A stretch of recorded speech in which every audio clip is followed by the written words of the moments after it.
Hi there, Taurus. Thank you for joining me for your weekly forecast for week commencing the 11th of July. The collection of energy which has been gathered in the most communicative part of your scope for some weeks now really is at its peak at the start of this week. However, there is a quarter moon which occurs in the sign of Libra, and that means on Tuesday there could be almost a hyperness around you where you feel you want to take on as many things as possible, but this could see you buzzing from pillar to post and not really achieving anything of substance. If you can really focus on the things that are important to you, particularly creative things or anything to do with opening up your world to wider horizons, the ongoing angle between Jupiter and Pluto is very transformational and can help you access something that can be bigger and better for you. But it does require you to continue to think more globally about your situation. Because on Tuesday as well, Venus, your ruling planet, does move into a part of your scope which is more inward.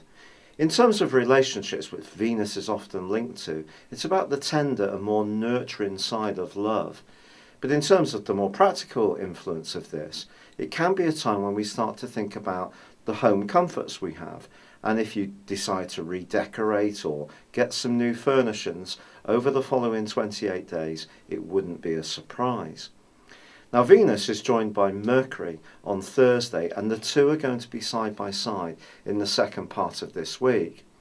This particular combination is very good if you're wanting to get together with family members and talk about something that's beyond just having a gathering and having an uplifting celebration. It's possible that some sensitive issues could be chewed over. However, just be aware that the Sun does forge a galvanizing link with Mars in your opposite sign in the second half of this week. And if you feel strongly about something, you could be very, very assertive about it. Now that could be a good thing, particularly if a rather tender situation tends to have been put off for some while. However, equally, also in the second half of this week, Uranus is in a tight right angle with the Sun, and something that's been bubbling beneath the surface or even deep within your subconscious can almost come whooshing up to the surface, and maybe you'll say something that's a little less considered and is a bit more blunt, and then you could find yourself in a situation where your opinion is starkly different to someone else's, or at least the way you deliver it.